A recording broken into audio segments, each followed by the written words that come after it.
Hey, what's going on, everybody? We got a full house today for Amazon Seller News Live.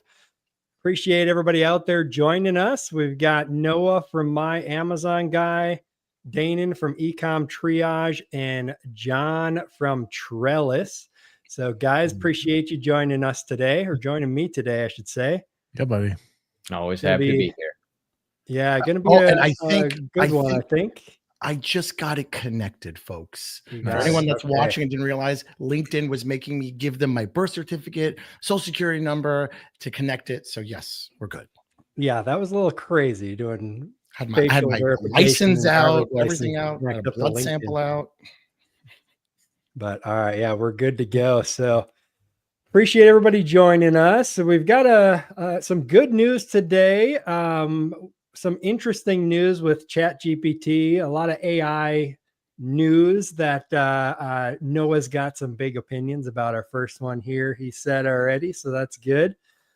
Amazon's launching a new brand and some China news as well. So without further ado, let's go ahead and dive into the first one here.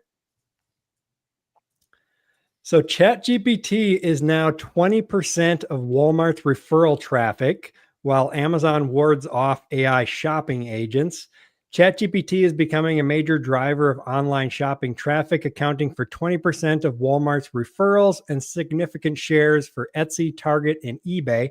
Shoppers are increasingly relying on AI recommendations instead of traditional search engines, shifting how consumers discover products online. Amazon, however, has blocked AI crawlers to protect its $56 billion ad business and instead pushes its own AI assistant, Rufus.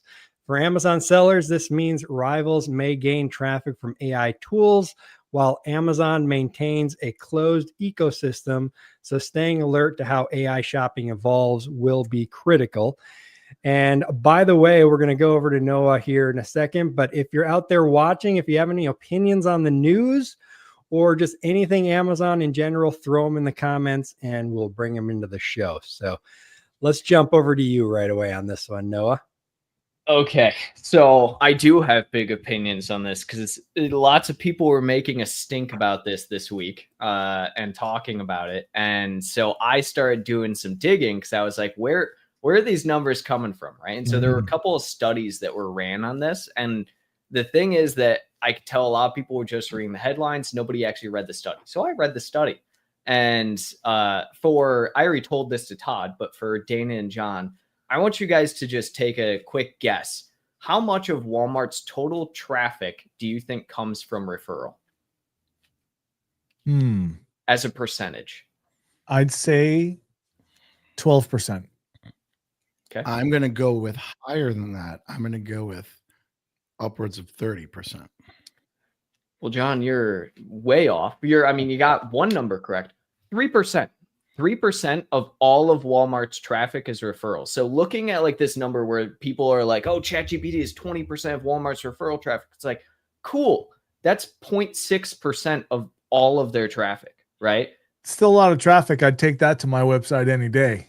Yeah, I guess, but it's one of those where I think people are overstating and overblowing like the amount here, right? So it's the same thing where, people are wondering, why is Amazon not allowing these AI trackers? And it's because like it's all data at the end of the day, right? Like 60% of searches for products online start on Amazon as is. Like they don't need ChatGPT to be pushing them right now, because at some point in time, it's going to turn into an ad funnel of some kind. But like this whole idea that it's like a huge boost, I think, is like not really there, because it also, Google is still a very large percentage in general of that referral traffic and traffic in general on Walmart, right? So I don't know. It's like people are just searching or using ChatGPT for search, right? And it's just the same.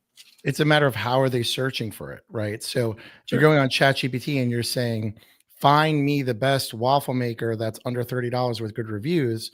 That's one thing. But if you're starting to talk about waffle makers and in general, and then it's starting to pepper it inside of that, like everyone's talking about the new ChatGPT shopping in OpenAI with ChatGPT. This is horrible. It hasn't rolled out to me. I don't know why. I pay the $20. I pay for no one knows. I pay for every single tool under the sun. Mhm. And GPT-5, I literally typed in, what's the best waffle maker under $30 that's easy to use? It thought for 39 seconds. That's a hell of a long Wow. time when someone's making a buying decision, when I could just go to Google and type it in, or go to Amazon and type it in. So I don't know why I haven't been rolled out, or that hasn't rolled out to me. But when you compare this to Perplexity, it pales in comparison. Perplexity instantly does a way better job.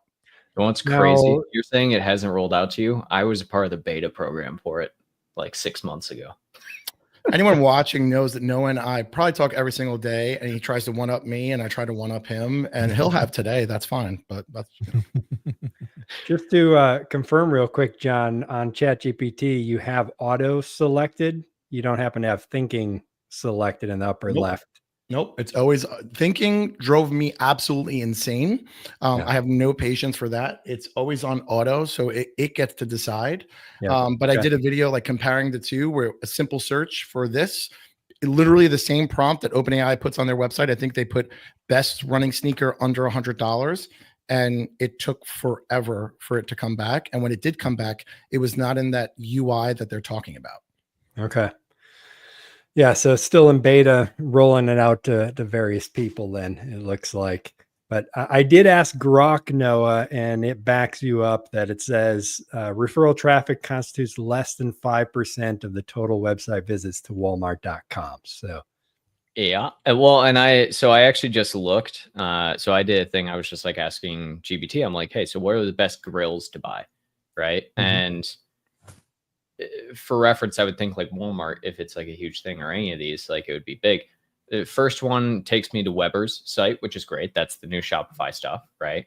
Next one is Ace Hardware. Next one is Home Depot, then Crate and Barrel, right? So it's one of those that even still, for stuff like this, where even I am someone who has been having like the ability to purchase via like the AI, right? That only works maybe 1 time out of 10 right now. Whereas most of the time they still want to guide you off the site to do it. The agent itself won't do a lot of that buying process for you. yeah.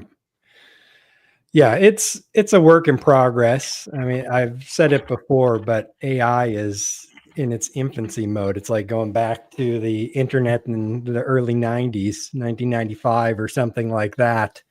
And buying was extremely difficult back then, just like it is in AI now. But the thing with AI is it's going to advance so quickly, I think, over the next couple years, that you're going to go from the bad user interface you have today to probably something really nice, really slick, that's competing very heavily with Amazon.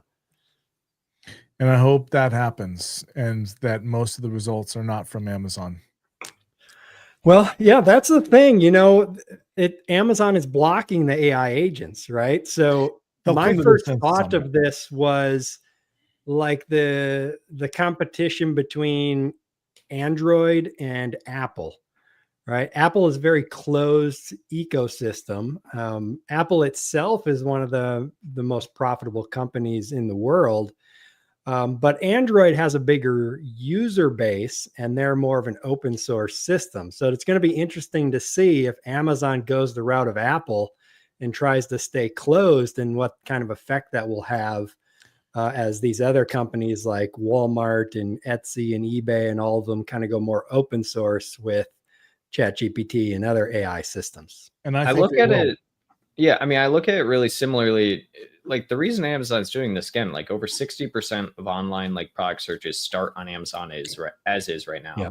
They pulled out of Google Ads in the US earlier this year, right? And the reason they did that is because they also already are dominating Google search as is, and they didn't see any differentiator from pulling out of those shopping ads. So why would you? And so I mean, I think it's right on the money with that as well, in the sense that, yeah, we're probably going to see that these AI won't do it. My guess, though, with like GPT stuff is like 6 to 12 months from now, they're going to start rolling out advertising inside of this for the product stuff, because like GPT is just fully unprofitable right now, right? OpenAI is just like unprofitable with what they are doing. And so they have to, at some point in time, start to make money. And the only way that they can do that realistically is to go the Google route, which is offer advertising for things that people are selling. Well, they're getting affiliate commission from Etsy. So when you'll have a instant buy from ChatGPT and they'll make an affiliate commission. So I think they're going to play both sides here. You can pay for advertising, but also they're going to get a referral fee. Like They're Amazon. going the Amazon route, right? Yeah. Like that's what Amazon does. Yeah. Hey, we're Yeah. going to take this referral fee, but we're also going to allow you to advertise. Yeah, To, pay us so you can get that. You even saw, Noah, how like a month or so ago, Amazon blocked Perplexity Comet from even accessing Amazon.com. They've since Amazon Saudi Arabia. What do you mean? That's the only Amazon marketplace right now that you can do. So last time Todd and I were together, we were looking at that. Amazon Saudi Arabia is the only marketplace that is not blocked from AI. So if you're ever looking for something on Amazon, all of the data you get pulled about listings right now, like all of these different wrappers that they have, it's all Amazon Saudi Arabia information. Oh, because for a period of 2 weeks, I couldn't even access Amazon.com with Comet. Now I can, but I don't know what happened. But literally for a period of 2 weeks, I had to switch back to Dia browser instead of Comet because I just couldn't even open it, because Comet is the only right now agentic AI browser on the market, if you want to call it that I was literally using to agentically crawl Amazon and pull information off. And Amazon must have knew that right away and blocked it, which is wild. Yeah. I mean, Amazon's the behemoth, right? So they're going to try to protect their market share until they lose enough that it makes sense for them to open up. And so that'll be the question, if they will lose enough or if going the Apple route will pay off for them. Yeah. Time will tell. Yeah. All right, let's jump on to the next one here because it has everything to do with what we're talking about now. And you just mentioned it. Oh, yeah. Damon. So AI effect, Etsy pops 16%, their stock that is, as OpenAI launches ChatGPT instant checkout. OpenAI introduced instant checkout inside of ChatGPT, allowing users to make single item purchases directly from the US. Etsy sellers with Shopify's million-plus merchants coming soon. This lets shoppers complete transactions without leaving ChatGPT, signaling a major shift in how consumers buy online. So basically, kind of continuing off of what we were just talking about, the instant checkout, which is interesting. The Etsy is cool, but Shopify, to me, is more interesting because they just said recently that they weren't going to allow instant checkout unless you had to go to the Shopify page to do so. But it sounds like they may be coming around to instant checkout inside of ChatGPT. Hasn't launched for me yet. I see it now. It's not native inside. So what it'll do is it'll show you icons and thumbnails from the Etsy thing. There's no action to it. You have to click on it. Then it expands a window over that's highlighted that says instant checkout. But for me, this is old news. Perplexity's checkout, regardless if you're using Perplexity Comet or regular Perplexity, they've had this for months now, where you can just buy directly with Perplexity. I even think at one point they were leveraging Amazon-like shipping, where it was like 2 days or something like that. So yeah, this is kind of old news. And quite frankly, with something like Etsy, that's primarily like, who's shopping on Etsy, right? I know there's a ton of people that shop on Etsy, right? But I look at Etsy as evolving into a digital store. Most things that I see on Etsy, yes, there's the craft, there's the handmade, but it's going to be the SVG files, the digital download files, the logo download files. Like that's the most that I see on Etsy if I go on. I think a lot of it as well is that. Oh, I froze. We got you. Go. Okay, I froze for a second. The most that I think it is right now as well is, as you say, John, Perplexity's had this for quite a while. I rember back like January using Perplexity to do some searches. I made a couple of videos on it, right? And I think a large part of all of this is this aspect of like ChatGPT and OpenAI being the most common consumer AI right now, and like common, layman's, I guess, person's AI. Like if you're not in the AI world, I know people who, you know, use ChatGPT just like Google search now, right? But if I talk to them like, hey, do you know what Claude is? Do you know what Perplexity is? Do you know, so on. So they don't, right? They don't understand any of that. And so ChatGPT, I think that's why it's like such a big deal. That being said, I would also imagine there's like a lot of back end here of like payment processors, right? Like, are they actually going through the payment processor? I would imagine there's an issue of like, is it the payment processors attaching to ChatGPT? Okay, now there's probably additional regulation around that, right? Because there's a reason why Google, all of these years, outside of like Google's specific shopping thing, right, hasn't allowed you to just like buy products in the Google search, right? And Well, I'll tell you why. Right, there's a really easy reason. Google is free. Most ChatGPT, for anyone that's really heavily using it, pays the $20 a month. So when you go to the checkout, it defaults to the same payment method that you're using for the ChatGPT.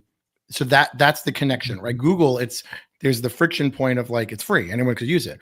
But if you're on the paid pro, whatever the hell they want to call it, GBT, they already have your payment information right there. So it defaults right to, like, because I just pulled up some bridal shower thing. I pulled them on Etsy. I don't know why, but it automatically has my payment information that I use for ChatGPT. So that's the connection there.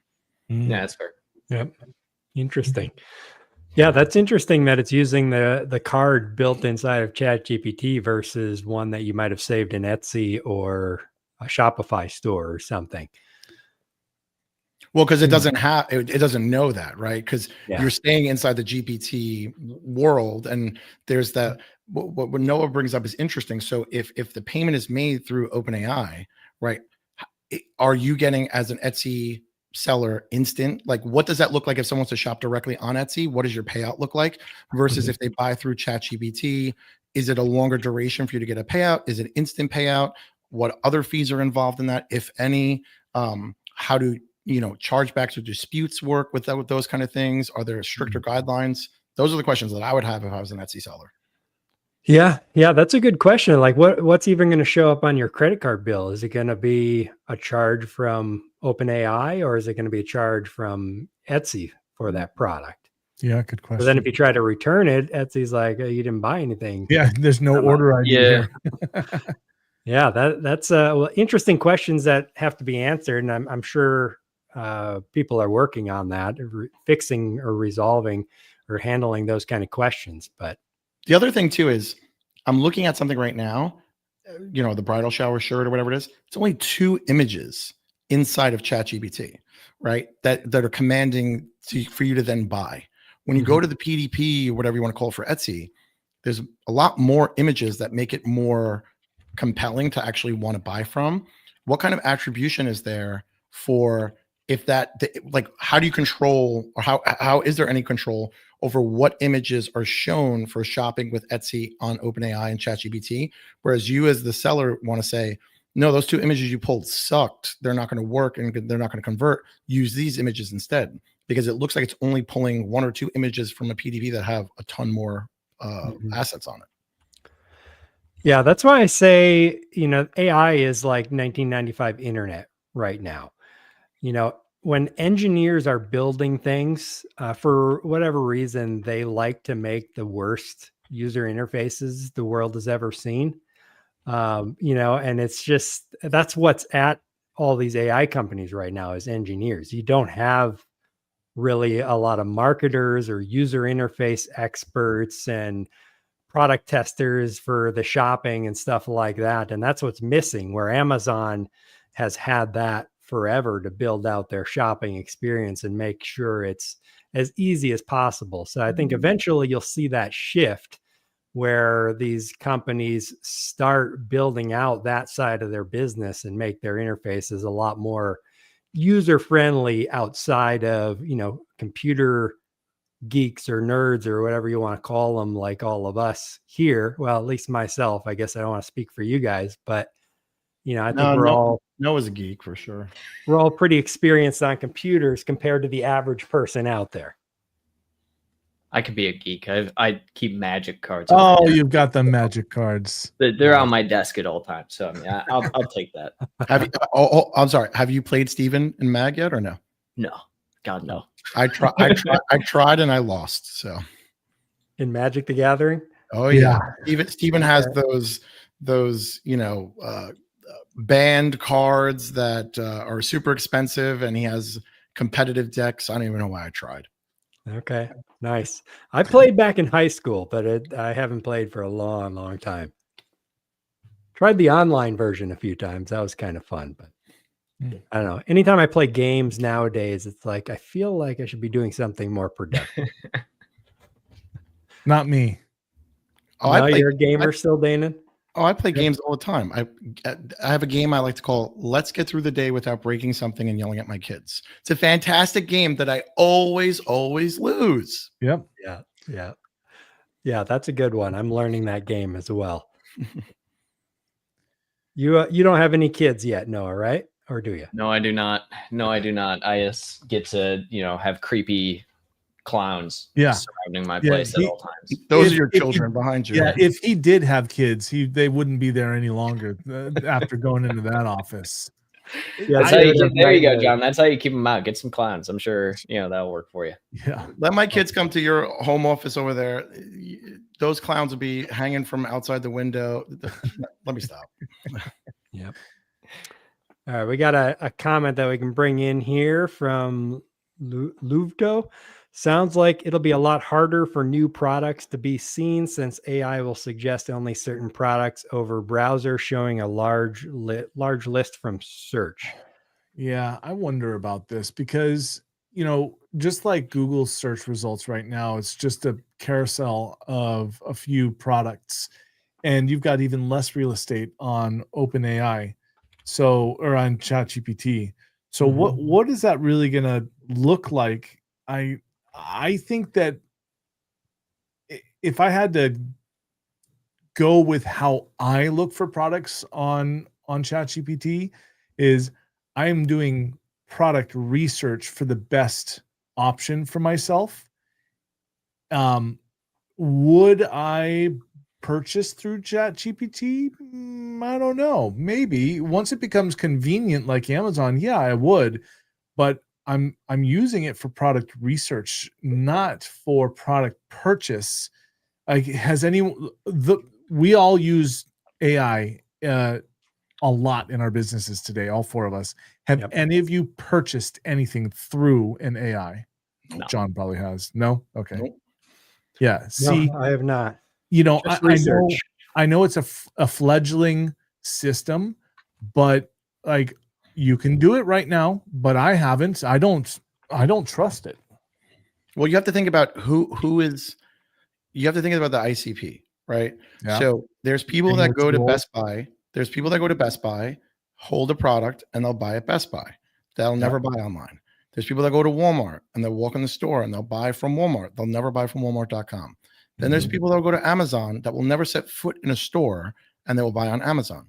So it's a matter of who is the person that would buy from an AI search, and also what is their flow like? Are they buying it because they're going into it and typing in the LLM saying, I want the best waffle maker under $30? Or are they talking about, is this waffle maker better than this waffle maker? And the journey starts at research and then transforms into purchase, right? So most people on Amazon are shopping with intent. Like no one in their right mind opens up Amazon and says, hey, what do you got for me today? Let's browse around. Most people don't do that. That was most people are shopping back in the day. Most people are shopping because, oh my God, I need this. I don't have it. Oh my God, this just broke. I need to replace it. I need this for a gift. I need this for that. It's always need. It's never really kind of want. Yep. Very, very rarely, in my opinion, right? But on ChatGPT, where does it start? And I don't think there's enough data to understand, or they won't give you enough data to say, is it starting from research and then transforming into purchase, or is it starting with purchase intent? Yeah. Well, I think it's also that thing where, in that same study with the Walmart thing, right, for ChatGPT, they came out and they were saying that there's, roughly about 1.5 billion searches every single month on ChatGPT that are product focused, right? And so I understand where they're kind of getting, this idea of being like, oh yeah, we should probably be, doing this, where we should have all of these. But it also then comes down to that factor of like, okay, people are searching, quote unquote, for products via ChatGPT, but like, are those same people? I mean, it's the same exact way of like nowadays, instead, what I used to do for like, especially higher purchase products, like a TV, for instance, I would just Google like, best TVs, right? And read the first 3, 4 articles from, Tom's Guide or whoever it was. Nowadays, I don't have to do that because ChatGPT instead will just take it and give me that information immediately, right? And so it's like, are those people realistically still like, even then, when I got one of those things from Tom's Guide, right? It's not like I was going through and like clicking the affiliate link. A lot of times I would still look for the product, right? I would go to Amazon now, try and find the product. And then I would, still read the product there and like decide if I was going to purchase. Whereas where we're at right now, it's, I think, just clunky, right? And But have you ever searched on the same search, and not to be Perplexity fanboy, but if you've ever searched what's the best TV under $1,000 that's 50 inches, right? The same search in ChatGPT versus Perplexity, ChatGPT will say, here's a couple, and then here's 7 more that fit your criteria. Perplexity actually will go and look at all of them and say, this is the best one for you. So there's a big difference in the LLMs where ChatGPT is saying, you want to say broad match versus exact match. It's giving you a broad idea of everything that fits your requirements. And here's what you can pick from if you want. With Perplexity, it's looking at the reviews. It's looking at this and saying, this is exactly what you want based on that criteria. Yeah. So the question there, John, is going to be how much people are going to trust the AI to actually choose the best one versus giving them a list of options like 1 to 5 and saying, these are the top 5, pick whichever one you prefer. So it depends on what consumer, I guess, you're targeting. Myself, Yeah. I probably wouldn't just take Perplexity's choice. I'd want to see a list of 5 to 10. If it only gave me one, I usually ask, give me the top 5 or top 10, and then I can actually do my own research. But it depends on what kind of shopper you are. Yeah, I think it's like that's the in between Google search and doing it all yourself. And then there's the ChatGPT where it's giving you the finite list of 5 to 10 that you can pick from and still have the control. And Perplexity is more, we're going to scrape all the data, all the reviews, all the pricing, all the tech specs, and do all the work for you. So it's a matter of where you fit in those buckets. Is it totally DIY? If it's get me halfway there, or just tell me everything I need to know? Yeah. Yeah. And that, what we're talking about with the TV kind of fits perfectly into this LinkedIn post that I have pulled up from Joseph. He was talking about the Etsy, direct buy and how it may be a bad fit, because for him, he's saying that the best products to look up and research on ChatGPT are going to be expensive and boring products.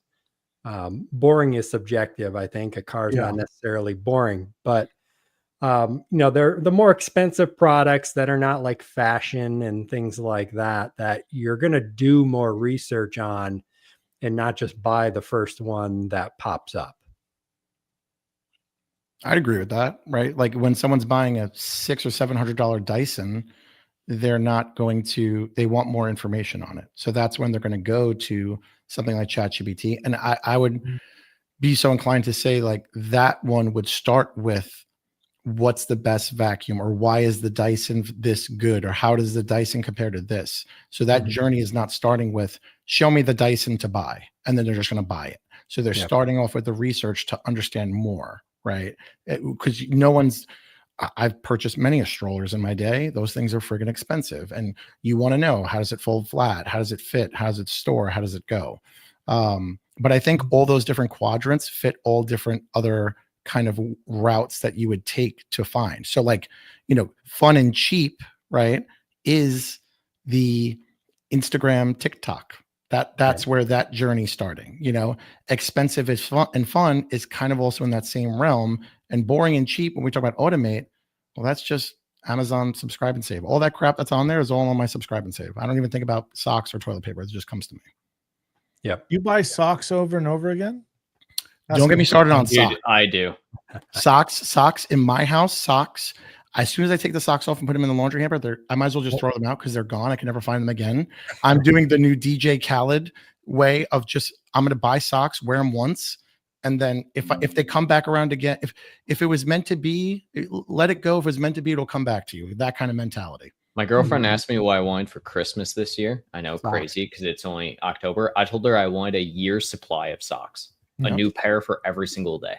And I was dead serious because I think that would just be fantastic if I never had to worry about it. The amount of time I spend trying to find matching pairs of socks is crazy. What is wrong with you people?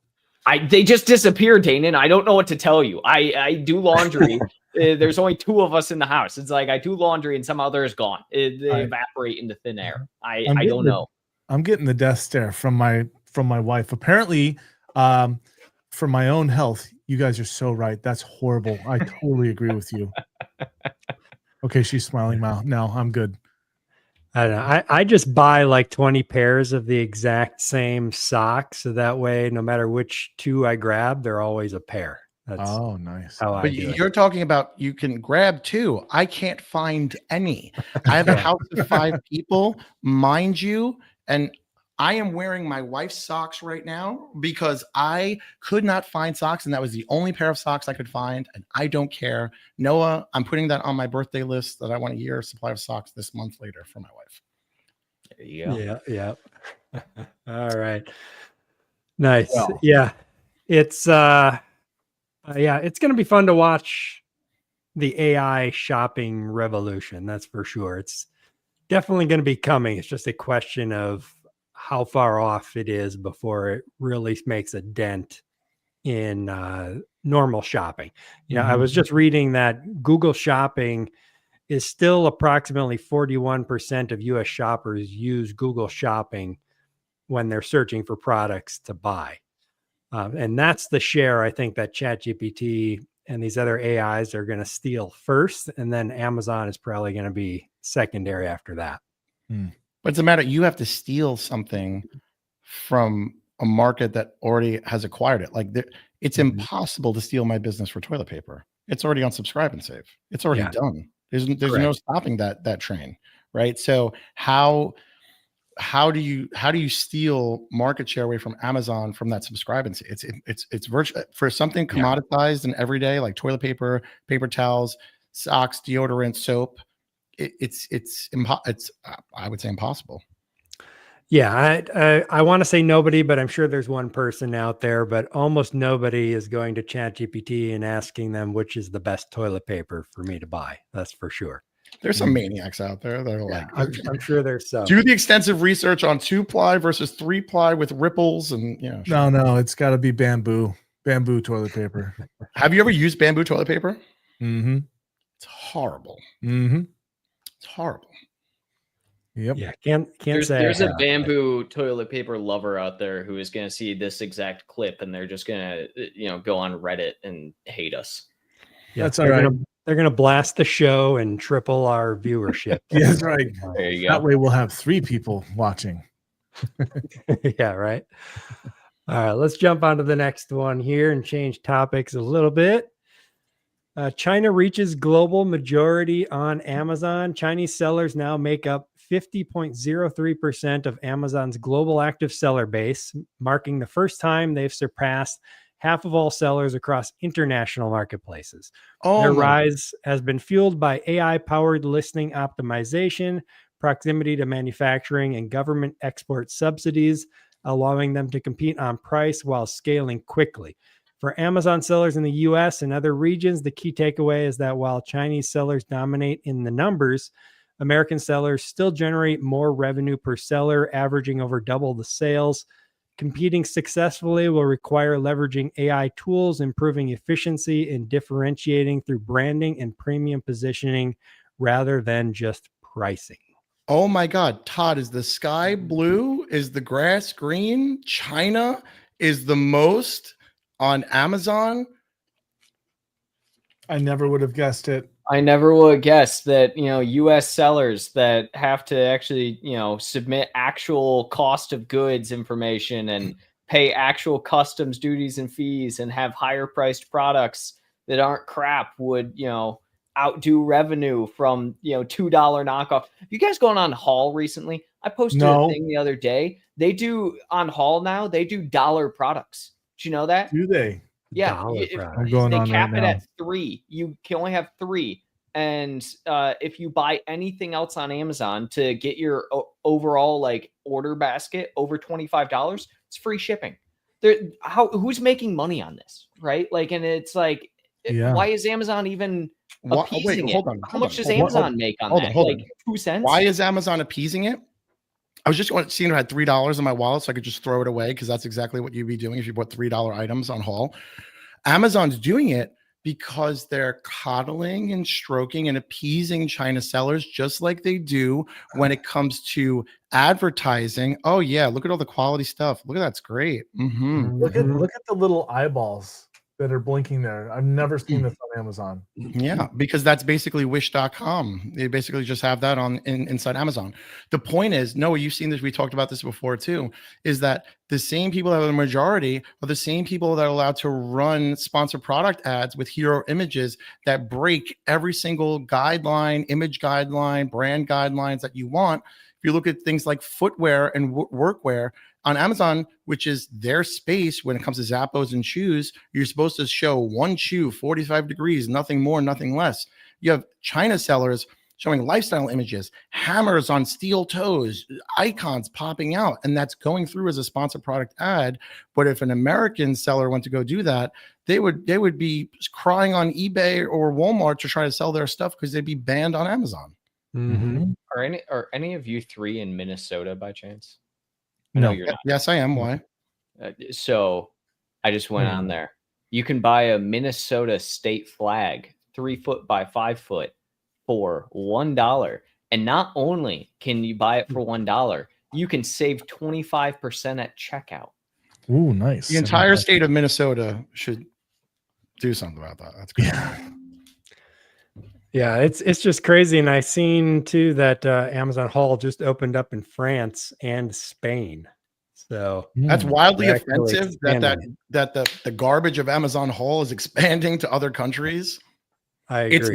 It's literally just an outlet for Amazon to appease the China sellers, to have the free reins, to dump their inventory, to do whatever they want to do, because literally no one is making money. That is a pure logistics move, churn and burn kind of play. Yep.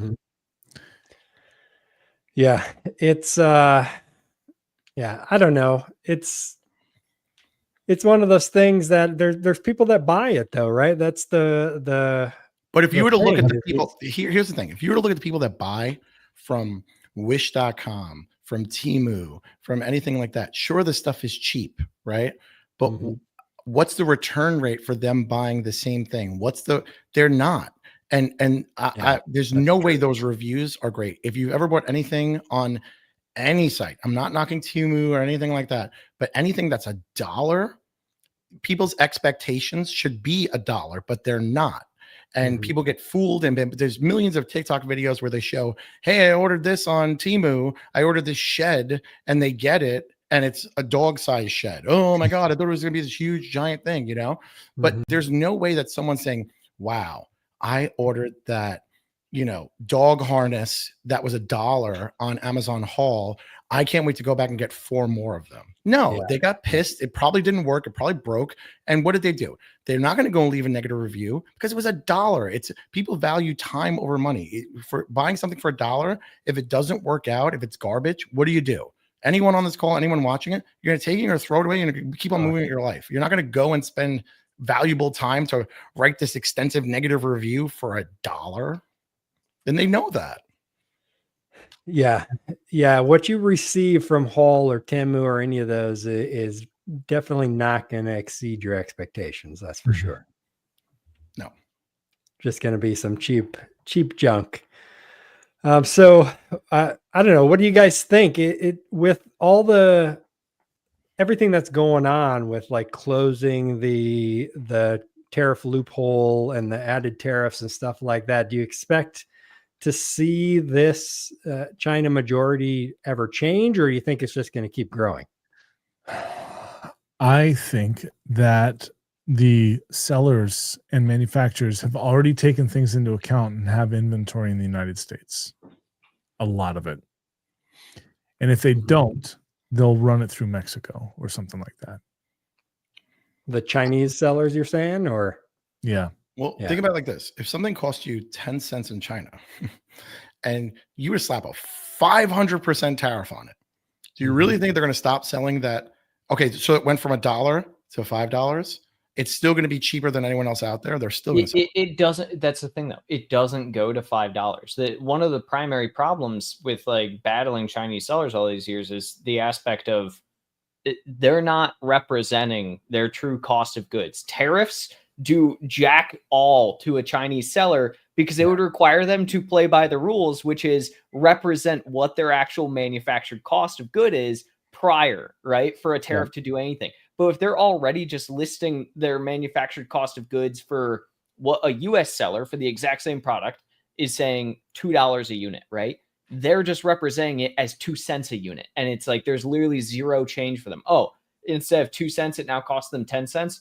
Big whoop, right? Like, whereas, it's comparatively, $10 for the US seller. And that's, you're never going to win that battle at the end of the day because it would require them to play by the same exact rules, which they just won't because there's no repercussion for them not to. Check out this Chinese business name I found. I buy from them all the time. They're great guys. Oh yeah. Yeah, they're a really reputable company. Yeah. You like that email too? Yeah. Memorable name. Yeah. Got a few comments from Deal Hunter. He says, I saw Hall and purchased some items last week. I guess he's trying to say. He's asking if he can flip Amazon to Amazon from Hall. You know, it'd be wild is if you bought it off of Hall and then you went to go sell it on Amazon and they said there were some restrictions or something like that. Oh It my God, violated terms of hilarious. service. And you got that would be an article to write for sure. Yes, for sure. Flipping from Hall to Amazon, I'm sure they're not going to be happy about that. And you'd have to find the exact same product on Amazon.com versus Hall. Otherwise, technically, you'd be.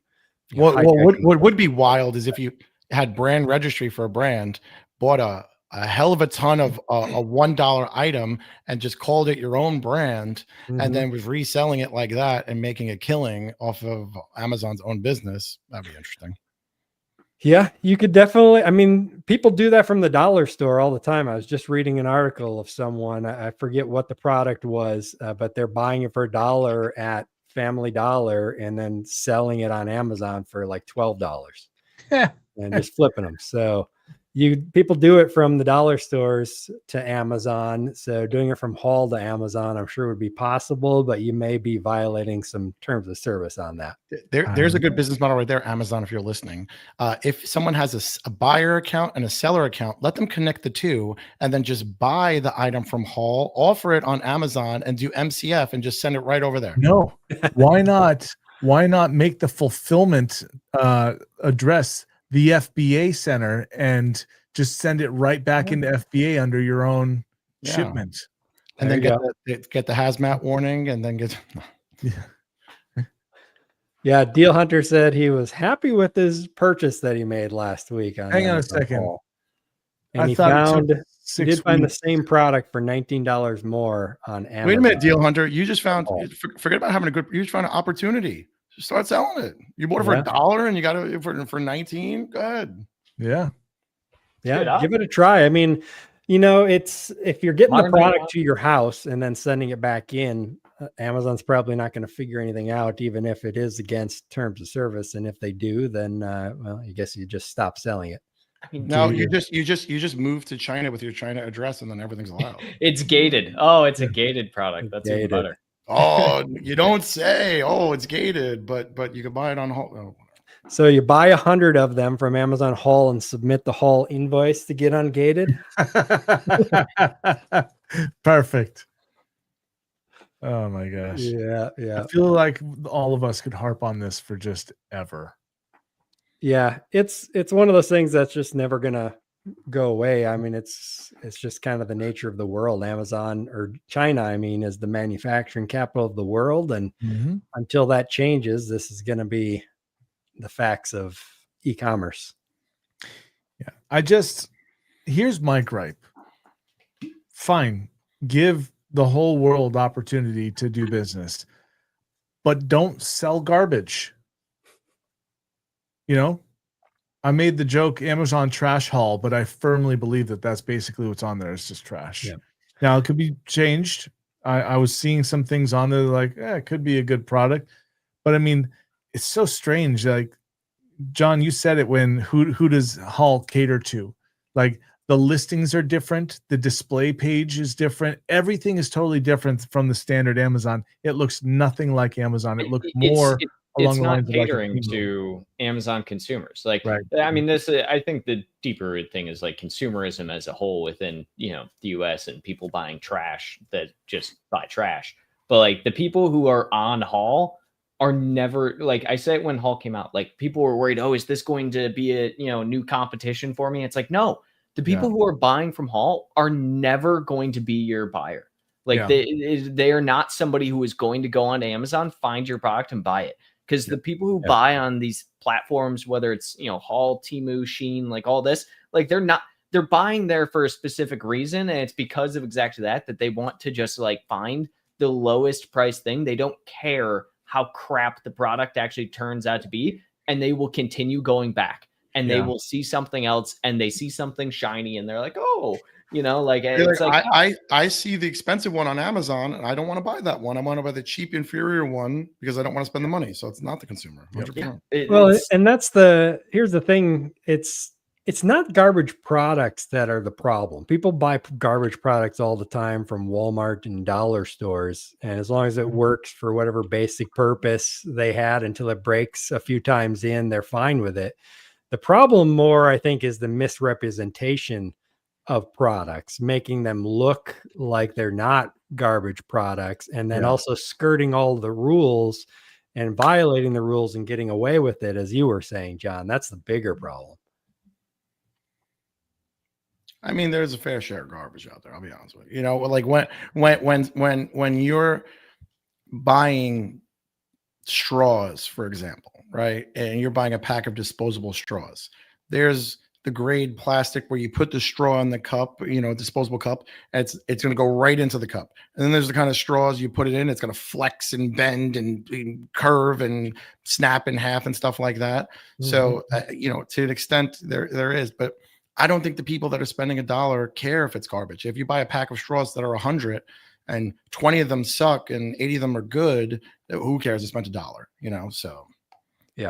Yeah. More where I have the issue is these companies that are advertising on, say, Facebook or Instagram, and they make the product look like the best thing you've ever seen before, like the dog shed, for example.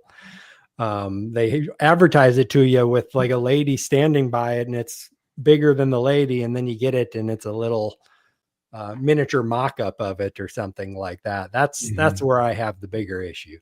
The best one I saw ever was on Temu, and it was the person got it, and the visual was a door, like a front door of a house, a wooden front door with a wreath right on the door with a decoration that's like happy fall or something like that on it, and it was beautiful. And the assumption was that you were getting the beautiful wreath that was on the door, and the lady got her package, and it was a vinyl covering that you put on your door that makes your door look like that door with the wreath and the sign on it, which is the wildest thing I've ever seen. Wow. Okay. Fine print. Yeah, that reminds me of the teddy bear that someone bought. It was supposed to be like this 6 foot tall teddy bear, and in the pictures it looked really cool. And when they got it, like the legs were 5 feet long or something like that, and then the body is like a foot. But the way they positioned it in the picture, it looked, like a normal teddy bear. Honestly, if I got that though, I feel like I wouldn't be all that mad at just because of how comical the situation it would be kind of funny, yes. Well, that's been you know, if you're spending like $3, $4, it's like who cares, you know? Well, scams like this have been going on forever, right? It's not just lately. It's just the way you represent and word something. Literally back in the 90s, maybe you guys have heard the story. There was remember when radio contests were a thing and people would have to show up and do something and the radio person would be there and, so there was a contest at a Toyota dealership and they had announced something where it said, hey, you keep your hand on this Toyota. Whoever keeps their hand on it the longest will win a Toyota. And literally people were there for like upwards of like 1 or 2 days, like peeing in bottles. Like, I'm not taking my hand off this. I want to. And then the winner was like, yes, I win. And they're like, here you go. And they gave them a Yoda. It was a toy Yoda. That was what they were winning, but they thought they were winning a Toyota. But because of the way that they're wording things, and the lady had a whole big lawsuit. She was like, I want to win a Toyota. Like, no, man, we said Toyota. And it just the same tactics and mentalities just applied now to e-commerce. Mm-hmm. Yep. Yeah. Snake oil salesmen and, people taking advantage has been around forever. That's never going to change. But with Amazon, though, with them letting them get away with it is a big issue, especially with how they come down on US sellers versus the Chinese sellers a lot of times. But yeah, it's the world we live in. So let's go ahead and jump on to the last story here, and then we'll wrap things up. So Amazon debuts a new grocery brand with nearly everything under $5. Amazon has launched a grocery line where most items cost less than $5, positioning it as a value-focused brand in the competitive grocery space. This expansion into low-price essentials reflects Amazon's push to capture more share in everyday consumer goods markets. So I'm just curious on your guys' thoughts on how this will affect, grocery sellers in general that are out there. This is not new. Noah, you're younger than the rest of us, so maybe you don't know. But anyone else remember going to a grocery store and there was a specific aisle that was called no frills? And that aisle would just have everything in the grocery store, but it would just be white boxes with black letters.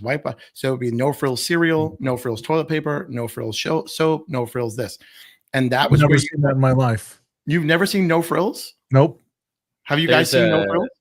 No, but there's a brand that I know about called No Name. It's only in Canada.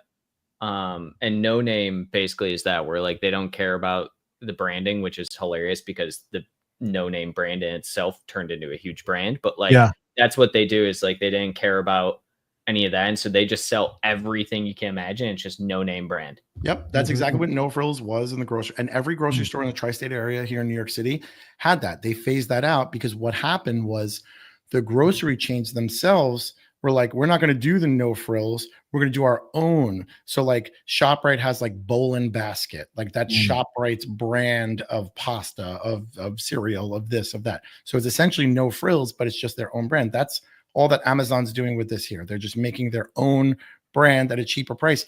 But my question is, are they taking the Costco Kirkland route, or are they just throwing garbage in a box? Like a Kirkland, for example, when you buy Kirkland peanut butter, I'm going to make up something.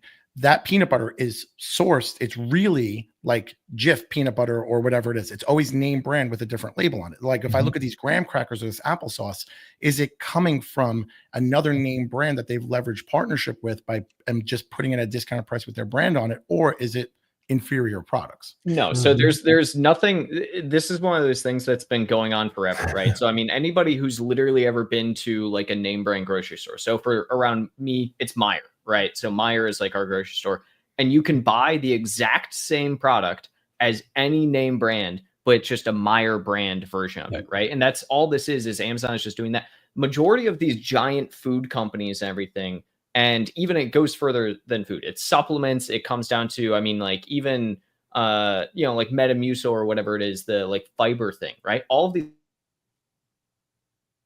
Oh, now you really did freeze up. Like ingredient list, and they sell how to make their product.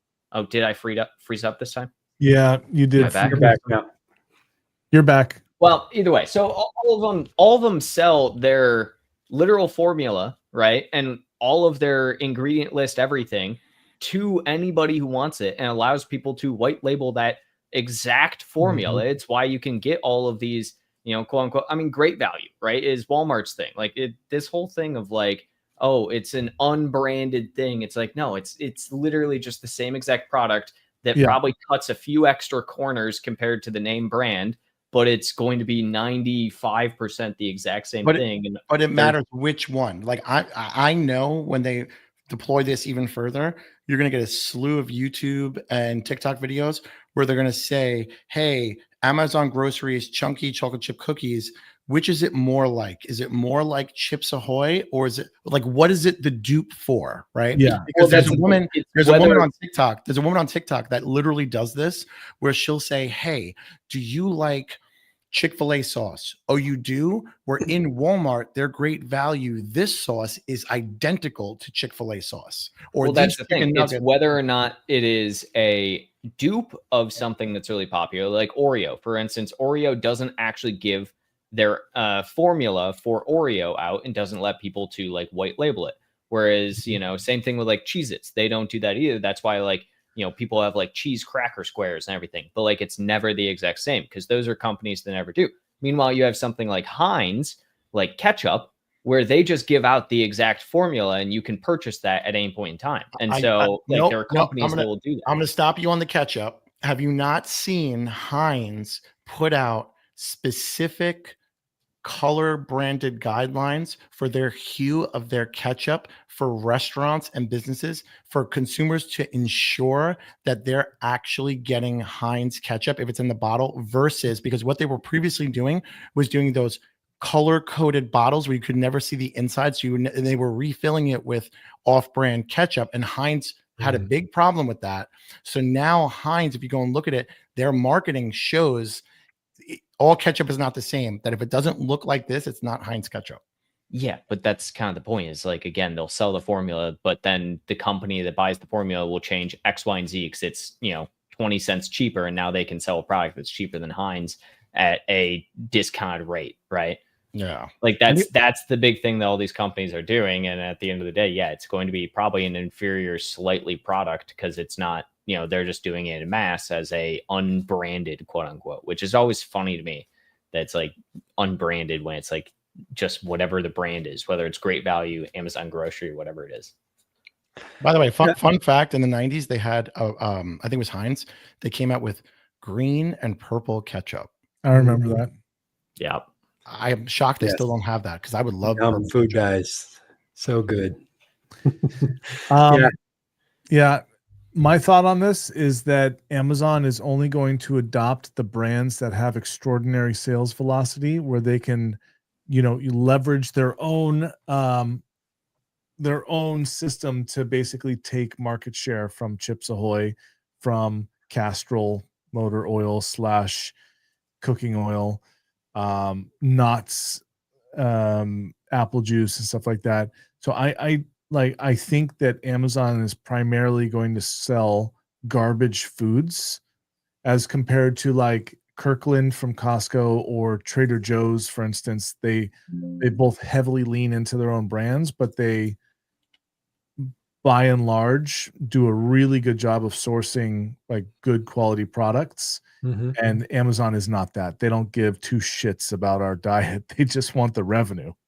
Well, that's what I'm talking about. That's why I referenced the Kirkland one, because there's people that do reviews and say that like the vodka from Costco is on par, almost exactly like Grey Goose. Yeah. It's not on par for like Absolute, right? So like if you're buying theirs, you're actually buying the better version. Like that's what Danon's kind of saying, is that it's their house brand, but they're cherry picking the best of the best to be their house brand. Yeah, and this is where branding comes in. Like you said, this is nothing new, making a generic version of whatever product, but people are still buying Heinz ketchup or Chips Ahoy because of the branding that goes behind that, and the perception that it's better, whether it is or not. Like with the vodka and the Grey Goose example, they may be very similar or the same perhaps, but if you've got Grey Goose sitting on your table and the guests come over, that's going to look a lot better than having the Kirkland sitting on your table when the guests come over. Well, that's when you take the Grey Goose bottle, you fill it with the Kirkland, you put the cap back on, you open the door. Yeah. Yes. There you go. I say Amazon grocery. That's what you're going to see in Airbnbs that you rent. You get Amazon grocery. It's welcome cookies. Yeah. Oh, I'll buy for my Jacobs. kids Amazon grocery, the way my kids eat snacks and stuff like that. If I could save money and it's the same as Chips Ahoy or the same as crackers, I couldn't care less when it comes to that. So you're going to find an influx of parents and people with kids and all this other kind of stuff that's buying it ad nauseum all the same time, all the same. I'm buying all this. All my kids won't know the difference, you know? Yep, for sure. All right, guys. Well, we'll go ahead and wrap it up there. I appreciate you all coming on the show. And I appreciate everybody out there watching. Every Friday at 1 p.m. Eastern, we do the Amazon Seller News Live. So look forward to seeing everybody next week. Yep. Have Bye, an awesome everyone. weekend. Later, See you, everybody. Later, guys.